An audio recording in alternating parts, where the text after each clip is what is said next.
Buenos, yo soy Isaac Romero Pesaño y hoy les voy a hablar sobre JavaScript.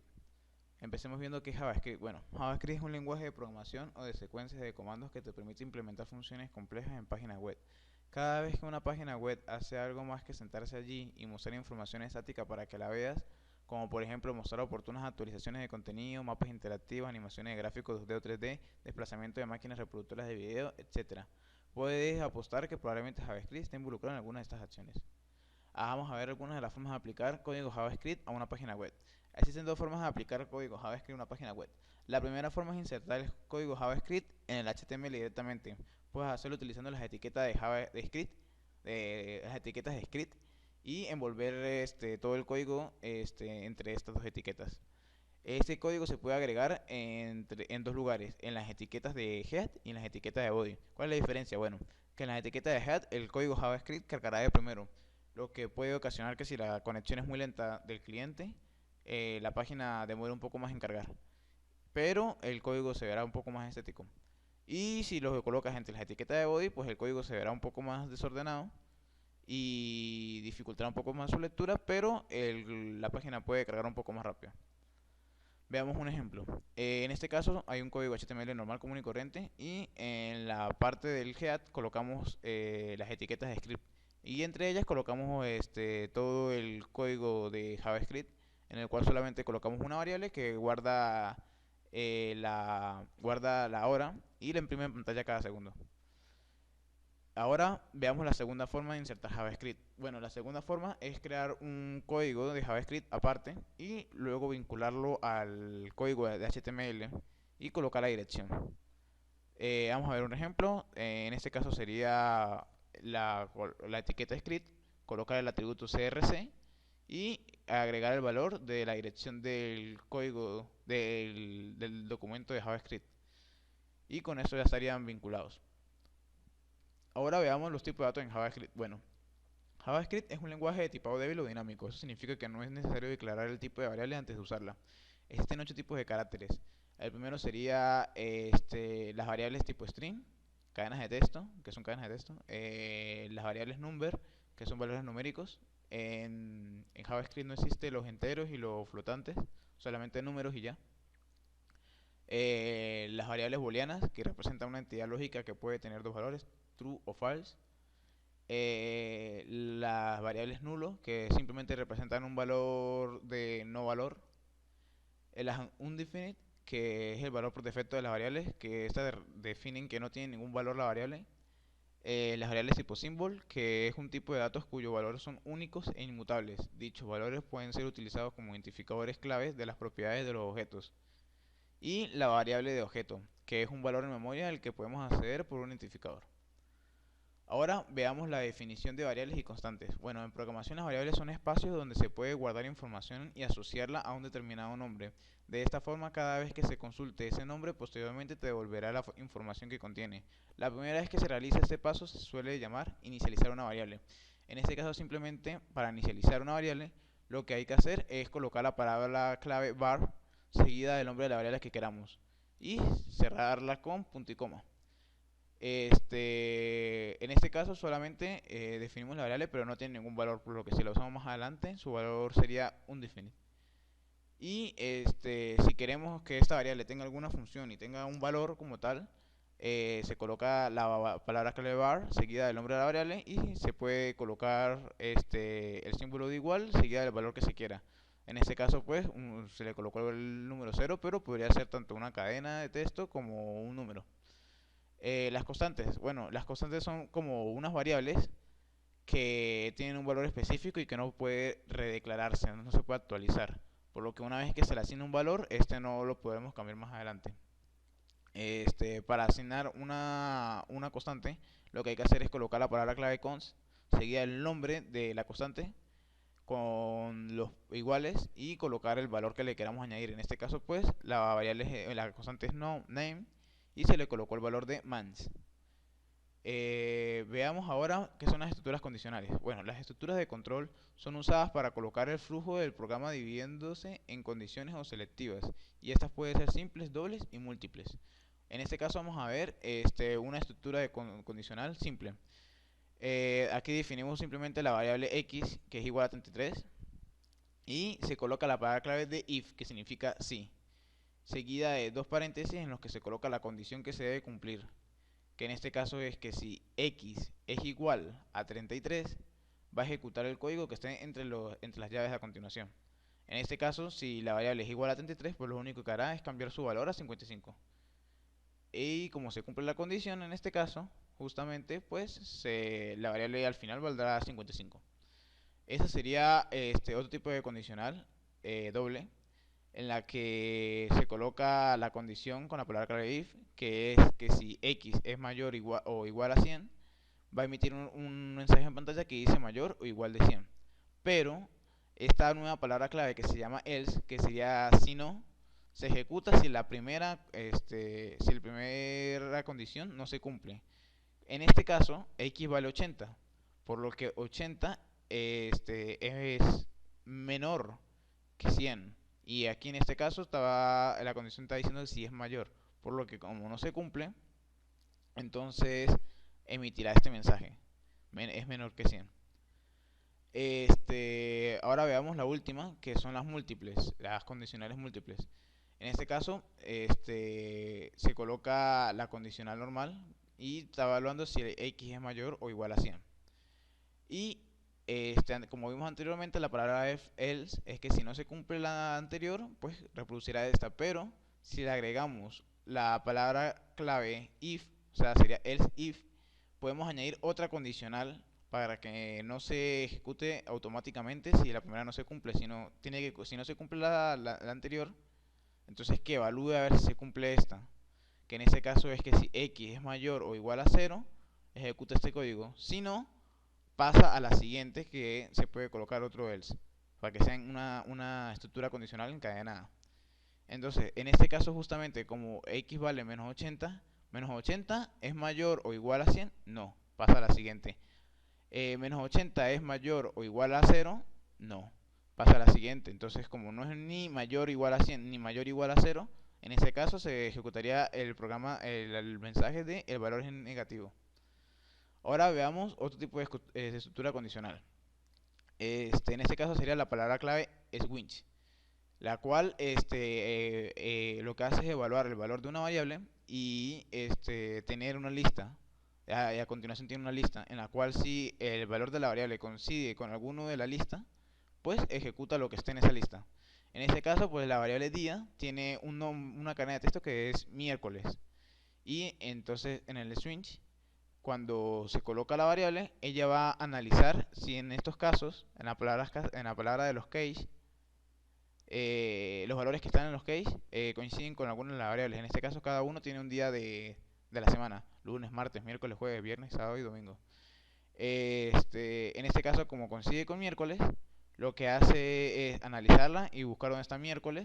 Cuando la encuentra, emite la alerta y luego se encuentra con la palabra clave break, que esta palabra clave lo que hace es que no se sigue ejecutando el resto de los casos, ya que si esta palabra clave de break no está, cuando empieza a ejecutarse un caso, el programa seguiría ejecutando el resto de los casos, aunque no coincidan con el valor de la variable. Y la palabra clave de default lo que hace es que si la variable no coincide con ninguno de los casos anteriores, ejecuta el código a continuación, que en este caso sería alert día no válido. Ahora veamos las estructuras repetitivas. ¿Qué son las estructuras repetidas? Bueno, son aquellas que permiten ejecutar un conjunto de instrucciones varias veces, de acuerdo al valor que genere la expresión relacional y o lógica. Esta significa que una instrucción repetitiva permite saltar a una instrucción anterior para volver a ejecutarla. En JavaScript disponemos de tres bucles: el for, el do while y el while. Empecemos por el while. En este caso, pues bueno, hay una variable que se llama contador, que se le asigna un valor de 1. Y usamos la palabra clave de while, que esa se puede tomar como diciendo mientras. Entonces, mientras lo que esté en paréntesis se cumpla, voy a repetir lo que esté entre llaves. En este caso, mientras contador sea menor o igual a 5, voy a repetir lo que esté dentro de las llaves. Si no aumentamos el contador y el contador siempre se queda en 1, el bucle se quedaría repitiéndose infinitamente, ya que siempre uno va a ser menor o igual a 5. Pero por eso siempre hay que colocar algo que incremente el valor de lo que está en la condicional del bucle, para que vaya aumentando y así en algún momento llegue que se salga del bucle. Como por ejemplo en este caso lo que hicimos es colocar que contador va a ser igual a más uno. Y en cada parte del ciclo emitiría un mensaje que diría ahora contador tiene el valor de, y colocaría el valor de contador. Ahora veamos cómo funciona el do while. El do while es muy similar al while, solamente que la condicional del ciclo se ejecuta lo último. Como por ejemplo aquí tenemos el contador 1 y pasa directamente al ciclo sin evaluar si la condicional se cumple. Ejecutaría primero directamente todo lo que está en el bucle, que en este caso sería el mensaje diciendo que el contador tiene el valor de tal y aumentándose el valor del contador, para luego analizar si se cumple la condición para volver de nuevo desde el principio y ejecutar esto hasta que la condicional no se cumpla. Ahora pasemos a la condicional del for. La condicional del for es diferente a las anteriores, ya que esta combina la inicialización del contador con la condicional más el incrementador de este en una sola línea de código. Para utilizar el bucle de for, lo que hay que hacer es colocar la palabra clave for y entre paréntesis colocar primero el valor que queremos que tenga el contador, seguido de un punto y coma. Después colocar la condición que queremos que tenga el ciclo para que se repita, que en este caso es que el contador sea menor o igual a 5, seguido de otro punto y coma, y colocar cómo queremos que el contador se incremente o decremente. En este caso se puede colocar más, que significa que va a aumentar de uno en uno. Pero se puede colocar tranquilamente un más 1, o un más 2, o un más 3, dependiendo del caso que necesitemos. O también puede ser un menos, que significa que va a decrecer en 1. O puede ser menos 1, menos 2 o menos 3, lo que necesitemos. Y entre llaves se colocaría igualmente todo lo que necesitemos que se repita. Que en este caso es el mismo mensaje anterior de que el valor del contador es tal. Ahora veamos cómo son los arreglos unidimensionales, bidimensionales y multidimensionales. Primero veamos qué es un arreglo. Un arreglo es una zona de almacenamiento contiguo que contiene una serie de elementos del mismo tipo. Desde el punto de vista lógico, una matriz se puede ver como un conjunto de elementos ordenados en fila o filas y columnas si tuvieran dos dimensiones. En este caso, vamos a ver cómo sería para hacer un arreglo unidimensional. Para esto necesitamos crear una variable primero con la palabra clave var, seguida del nombre de la variable. Después se colocaría el signo de igualdad y se colocaría la palabra clave de new array, seguida de dos paréntesis, y en medio de esto colocar el número de espacios que necesitemos que tenga el arreglo para guardar ciertos elementos, ya que el array funciona como si fuera una tipo lista, por ejemplo. Podemos definir los caracteres que necesitemos guardar. Por ejemplo, si necesitamos guardar los datos de una persona, podríamos colocar 3 para guardar el nombre, el apellido y la dirección. Y así tener varios arrays de cada una de las personas con cada uno de sus datos. En este caso, para acceder a cada una de las posiciones del array, lo que hay que hacer es colocar el nombre del array, de la variable, que en este caso es temperaturas medias ciudad 0, seguida de los corchetes, y en medio de esto es colocar el número de la posición del array que queremos acceder. Los arrays siempre empiezan por defecto desde la posición 0 y terminan o sea, terminan hasta la posición que le hayamos indicado. En este caso, como son tres espacios, pues empezaría en 0, luego iría 1 y terminaría en 2. Y tenemos tres espacios, 1, 2, 3. Y cada una de esas posiciones nosotros podemos asignarle un valor, que en este caso se asignó para la posición 0,12, a la posición 1,10 y a la posición 2,11. Para crear un arreglo bidimensional, lo que hay que hacer es crear un array dentro de un array. Para esto, lo que hacemos es hacer lo mismo que hicimos anteriormente, de crear una variable con un nombre del arreglo que le queramos colocar, seguida de signo de igualdad, con la palabra clave de new array, entre paréntesis, el número de espacios que necesitemos. En este caso vamos a crear un 2x2, por lo que entonces le asignamos que el primera variable tiene un array de dos espacios, y luego hay que en cada uno de los espacios de este array añadir otro array. En este caso, pues en la posición 0 se añade un array de dos espacios y en la posición 1 también se le añade otro array de dos espacios, por lo que se podría ver como si fuera una tabla de Excel y tiene un número de filas y un número de columnas. Y para acceder a lo que hay que hacer es colocar el nombre del array seguido de dos corchetes y en cada uno de estos colocar el número del índice en el que queremos estar. En la columna 0, fila 0. En la fila 0, columna 1. Y así sucesivamente lo podemos ir viendo de esa manera y ir colocando valores en cada uno de estos. Ahora veamos cómo podría aplicarse un array en un ciclo, que sería la forma más más cómoda de aplicarlo, ya que si tenemos un array muy largo, de 10 de 20 espacios, haciéndolo manualmente como lo vimos anteriormente, sería muy largo y muy complicado de hacer. Entonces, para utilizar un ciclo para su función, lo que hacemos es declarar un array como vimos anteriormente, en este caso es uno de 10 espacios, crear un ciclo, que en este caso usaremos el for, y utilizar la variable que utilizaremos como contador, se colocará en el índice del array. Y como la variable de contador empezará desde el 0, podemos utilizar para que vaya recorriendo cada uno de las partes del array. Y en este caso lo usaremos para crear un array de un array de 10 por 10, un array bidimensional. Y para acceder a también con un ciclo, lo que se hace es crear dos ciclos encadenados. Se crea un ciclo que tiene una variable que empezará desde 0, que en este caso el contador se llama i, y el otro ciclo con otra variable que se llamará en este caso j, que también partirá desde 0 hasta 10. Y luego en este caso lo que haremos es escribir el array en el HTML. Y en los corchetes lo que haremos es colocar cada uno de los contadores que tenemos en el ciclo, para que cada uno a medida de estos que va llegando, va recorriendo, pues vamos haciendo a cada una de las posiciones del array. Ahora veamos cómo sería un array multidimensional. Bueno, en este caso hay que crear un array dentro de un array dentro de un array. Para eso lo que hacemos es crear simplemente una variable que se llame newArray. En este caso le asignamos 10 posiciones, se crea el ciclo.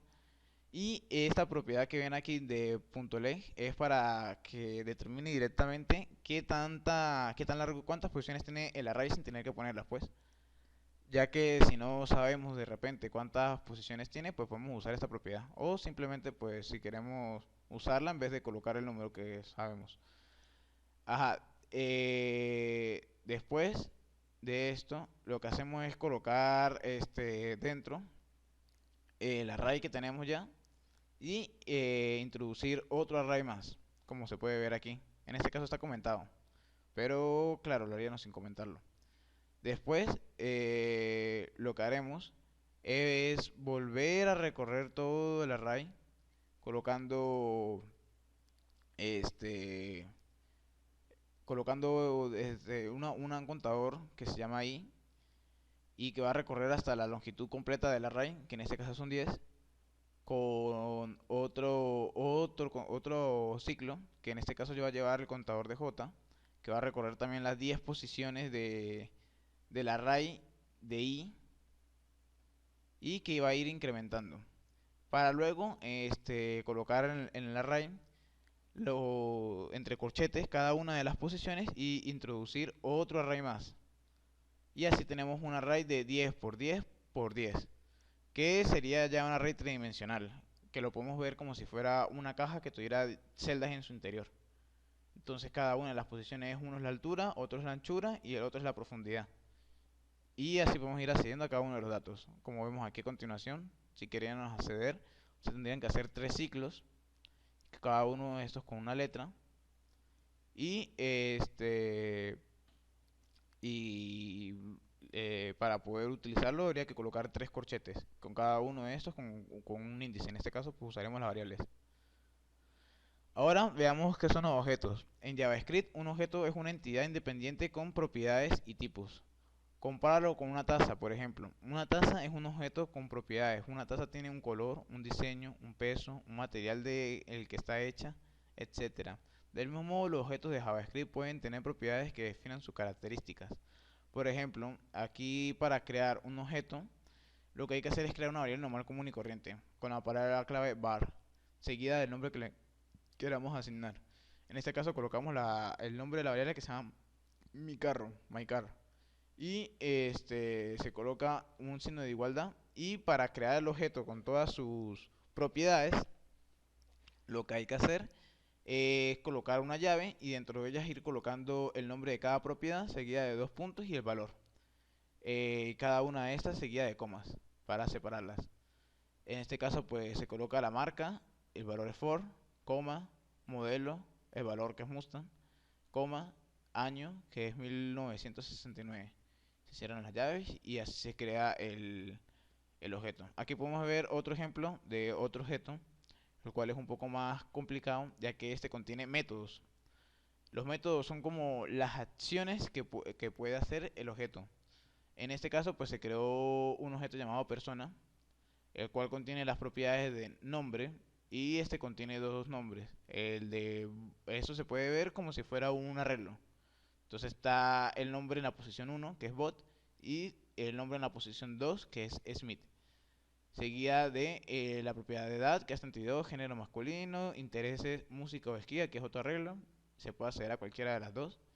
Y estos serían los métodos. Que para los métodos, lo que se hace es colocar el nombre que le queramos asignar al método, seguido de dos puntos, y la palabra clave function. Después irían dos paréntesis en los cuales les podemos pasar algún parámetro que necesitemos para la función. En el caso de no necesitar ninguno, se puede dejar en blanco. Y luego se abrirían las llaves para indicar lo que tiene que hacer este método. Que en este caso simplemente emitiría un mensaje en el que dice que el nombre de él es bot, bot Smith, y que tiene 32 años de edad y que le gusta la música. Y aquella otra función que lo que hace es saludar. Simplemente emite un mensaje que dice hola soy bot. Y ya, eso es todo. Y para acceder independientemente a cada uno de los métodos de un objeto, lo que hay que hacer es colocar el nombre del objeto, que en este caso sería por ejemplo persona, seguido de un punto, y colocar el nombre del método o la propiedad a la que queremos acceder. Por ejemplo, aquí podemos colocar edad y si colocamos por ejemplo que lo imprima en pantalla persona.edad, lo que votaría es 32. En este caso persona.intereses entre corchetes 1 va a dar esquí, ya que música está en la posición 0 y esquí está en la posición 1, ya que esto es un arreglo. Y persona.bio lo que haría es dar el detalle del objeto como tal, que dice el nombre, los intereses y su edad. Ahora veamos otro ejemplo en el que se pueden usar los constructores en JavaScript para los objetos. Para crear un constructor, lo que hay que hacer es definir una función primero, llamada con el nombre del objeto que queramos crear. Por ejemplo, en este caso será carro. Seguida de unos paréntesis, los cuales tendrán el nombre de cada uno de los métodos que vamos a utilizar. Métodos o parámetros, o propiedades, mentira. De los métodos o propiedades que queramos usar en el objeto. Después se coloca la palabra clave this, que esta hace referencia a la propiedad o a la propiedad que está dentro de este mismo objeto para referirse a la propiedad de este objeto que está en esta función. Y igualamos a cada una de estas al nombre de estas mismas, o sea, de los parámetros que le pasamos, que sería make, model y year, que van a ser iguales a los propiedades de este mismo objeto, de esta misma función. Y después cuando la inicialicemos, simplemente colocamos la palabra clave new seguida del nombre de la misma función que ya creamos, car. Y podemos pasar el valor de cada una de las propiedades, y esto las iniciaría directamente. sin tener que estar añadiéndolas manualmente una a una en el código. Y pues simplemente si queremos acceder al año del carro, lo que haremos es colocar colocaremos mycar.year y aparecería el año del carro.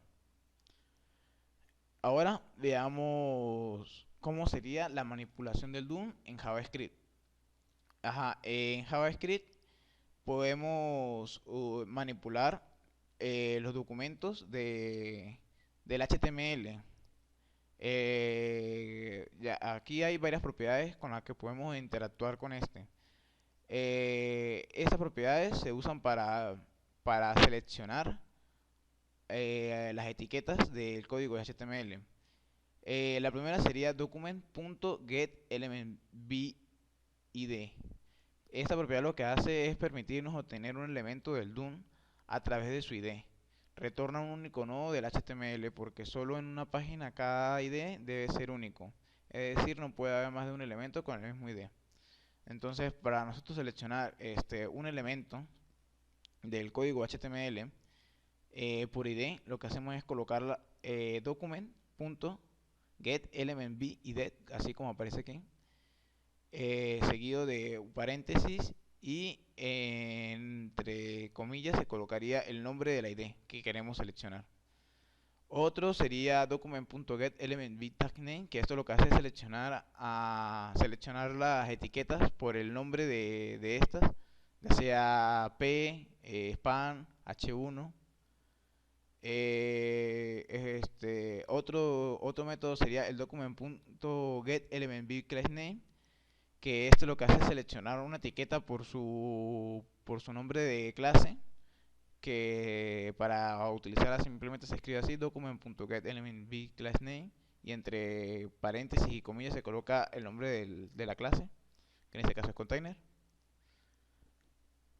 Este sería otro tipo de método para seleccionar, que sería el document.querySelector, que este nos permite obtener cualquier elemento del DOM de acuerdo al argumento que le indiquemos. Podemos pasarle una cadena de caracteres que contiene uno o más selectores CSS. Esto debe ir separado por comas. Este método retorna el primer elemento que coincida con el filtro. Es decir, si existen varios elementos que coincidan con la búsqueda, este nos retornará el primero que encuentre. Si no encuentra ningún elemento, retornará null. Veamos, por ejemplo, donde buscaremos un elemento que contenga la clase container. En este caso, pues se coloca igual que en las anteriores, document. Y seguido de la palabra query selector. Y entre los paréntesis y comillas se coloca el nombre de la clase o la ID o el nombre de etiqueta que queramos conseguir en el documento HTML. Esto se coloca como si estuviéramos usando CSS. Entonces, si queremos buscar una clase, se colocaría con un punto de primero. Si queremos buscar una ID, se colocaría con la almohadilla de primero. O con el numeral, con el asterisco numeral, con el dígito numeral. Otro tipo es el document.querySelector. Este es similar al anterior, a este. Lo que hace es tiene una sola diferencia con el anterior, y es que devuelve una lista donde se encuentran todos los elementos que coincidan con el o los selectores indicados. Supongamos que queremos hacer la misma búsqueda del ejemplo del ítem anterior, obtener los elementos con la clase container. Entonces lo que hacemos es colocar document.querySelectorAll y entre los paréntesis y comillas colocar .container. Y en vez de darnos un solo elemento, nos botará una lista de todos los elementos que contengan la clase container. Ahora veamos cómo se agregaría nodos. A ver, el primero sería parentElement.appendChild. Este método nos permite agregar un elemento nodo al final de la lista de hijos de un elemento padre previamente especificado. Es decir, agregan un elemento dentro de un padre y colocado al final. A ver, aquí creamos tres constantes, la cual la primera se llama list, y esta lo que hace es seleccionar, por decirlo así, la dirección de donde se encuentra una etiqueta que tiene la ID de list, y esa dirección la guarda en esta constante. Y hay otra constante que se llama item, la cual guarda guarda como el código que se usaría para crear un elemento del i, de las listas.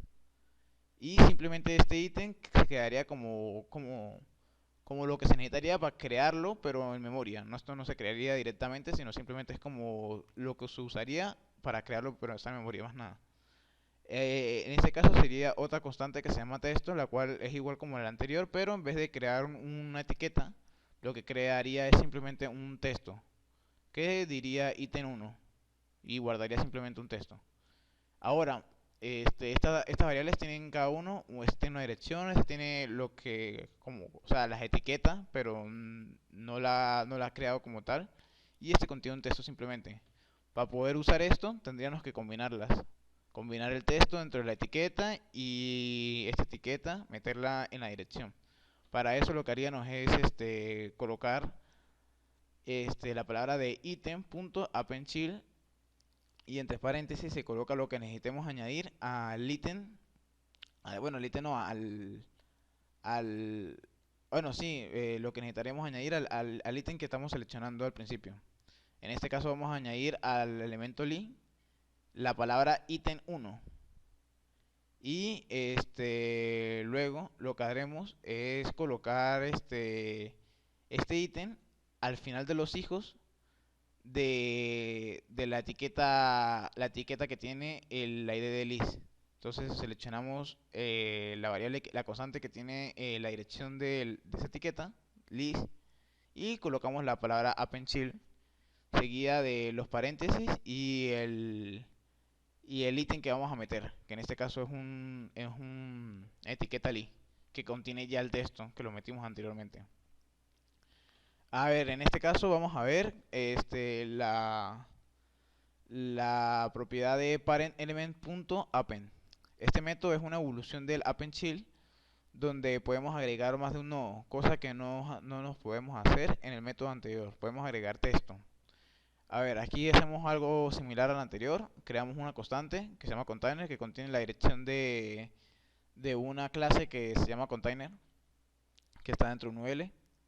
Y aquí hay otra constante que guarda el ítem li, otro que guarda el elemento ul.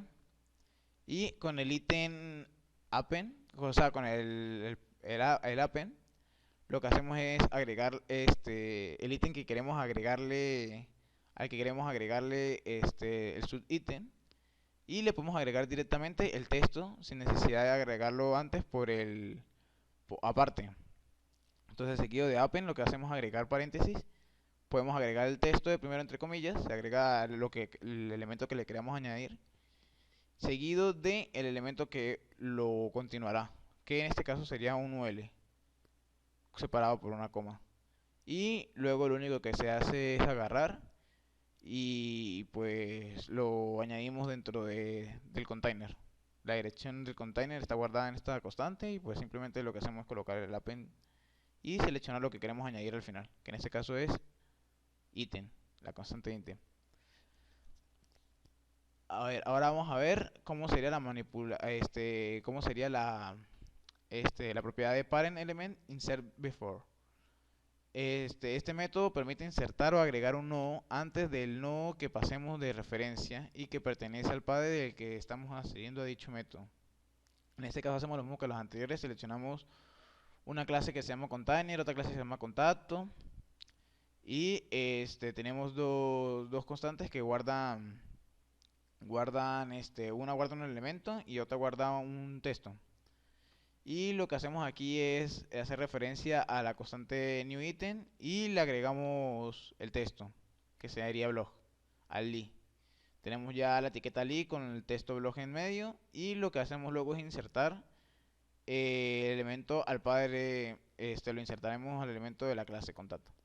Entonces lo que hacemos es agarrar y seleccionamos la constante parent y le colocamos que vamos a insertarlo antes del elemento ítem, que es una etiqueta que contiene la clase contacto, y le vamos a añadir el elemento de new item, que es el li con la palabra blog en el medio.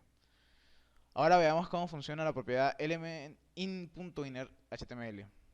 Esta propiedad devuelve o establece la sintaxis HTML descrita dentro del elemento al que hace referencia. Es decir, esta propiedad cambia todo el contenido que está dentro del nodo element que la llama. En este caso, tenemos un código HTML en el cual hay un div, dentro de este hay una etiqueta P. Y lo que hacemos es, el let es como si fuera la palabra clave var. Definimos una variable que se llama container, la cual selecciona la ubicación del div que tiene la clase container. Luego en este container, en, en donde está el div ese que contiene la clase container, añadimos una, una cadena de texto que dice que serían dos etiquetas de spam, en la cual está bienvenidos. Y esta lo que hace es quitar todo lo que estaba dentro del contenedor que marcamos, que en este caso era el div que tenía la clase container, y reemplazarlo por lo que acabamos de añadir, que en este caso fue dos etiquetas de spam y en medio de la palabra container. Ahora veamos cómo funciona la propiedad element.ownerHTML. Esta es similar a la propiedad anterior, pero la única diferencia es que esta toma el elemento padre y lo reemplaza el contenido completo, incluyendo el propio contenedor. En este caso tenemos un ejemplo anterior, que es un div que se llama container y dentro contiene una etiqueta P. Y guardamos en la variable container la dirección del div. Después lo que hacemos es agarrar esta dirección del div y cambiar lo que se encuentra en ella por la cadena de texto de esta que está aquí, spam, bienvenidos, spam. Y lo que hace es cambiar completamente todo por lo que indicamos, cambiando incluso el propio div. El div y el p lo elimina y lo cambia por la nueva que hemos incorporado. Ahora veamos cómo podemos manipular los atributos con JavaScript. Con la propiedad element set attribute podemos cambiar, podemos establecer el valor de un atributo en el elemento indicado. Este recibe dos argumentos. El primero de ellos es un string donde se indica el nombre del atributo y el segundo es el valor que tomará dicho atributo. Como podemos ver en este ejemplo, tenemos un input el cual al cual agarramos y le pasamos el nombre del atributo nuevo que le queremos añadir y el valor. En este caso le vamos a pasar el atributo name y el valor de full name. Y podemos ver que en esa parte el input el input contenía más nada class, id y placeholder. Y luego le añadimos esto con esta propiedad. Ahora pasamos al siguiente, que sería el element.getAttribute. Este método retorna el valor del atributo especificado en el elemento. Por ejemplo, aquí tenemos que seleccionamos el input, colocamos getAttribute, seleccionamos el valor name, el atributo name, y lo que va a hacer es seleccionarlo el valor de este atributo, el cual es full name, que ese fue el que añadimos anteriormente. La propiedad element.removeAttribute lo que hace es eliminar el atributo del elemento que lo invoca. Con esta podemos quitar atributos que ya no necesitemos. Por ejemplo, colocamos input.removeAttribute, colocamos el atributo que queremos quitar, en este caso es name, que es el que añadimos hace rato. Y ahora quedaría así el input, quedaría con clase, id y placeholder, pero ya no tendría el name, ni tampoco tendría ya el valor de name que colocamos anteriormente.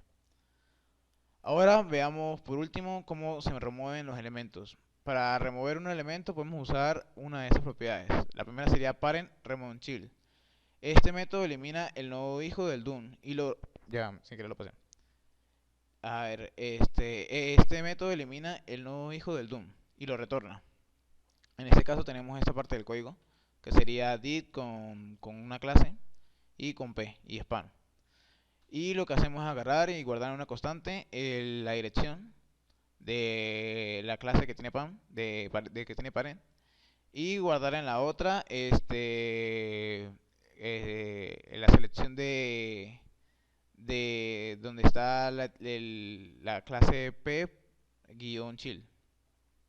Y luego a esta le colocamos la propiedad de parent.removeChild y le colocamos entre paréntesis lo que queremos borrar, que en este caso sería la clase que tiene p-child, y esa la eliminaría.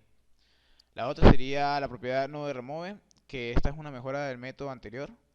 Este nos permite eliminar un nodo del DOM con solo invocarlos desde el elemento que queremos eliminar. Es decir, para este método no hace falta reconocer el padre del elemento, solo nos invocamos y eliminamos el nodo. A ver, aquí tenemos el mismo ejemplo anterior del HTML y guardamos en una variable la dirección de la etiqueta que tiene la clase p-child. Y luego lo que hacemos es colocar la propiedad remove child a la variable que tiene la dirección de la etiqueta que queremos quitar. Y ya, simplemente la eliminaría sin tener que colocar el nombre del padre. Y la última sería node reemplaza child. Este método reemplaza un nodo hijo del elemento especificado por otro. Recibe dos argumentos. El primero de ellos es el nuevo elemento y como segundo argumento el nodo que será reemplazado por el nuevo. Tenemos aquí el mismo ejemplo HTML. Están las dos variables que guardan la ubicación de las dos etiquetas HTML, la de parent y la de pchild. Y hay una nueva que lo que hace es que crea un elemento P que se llama nuevo nodo.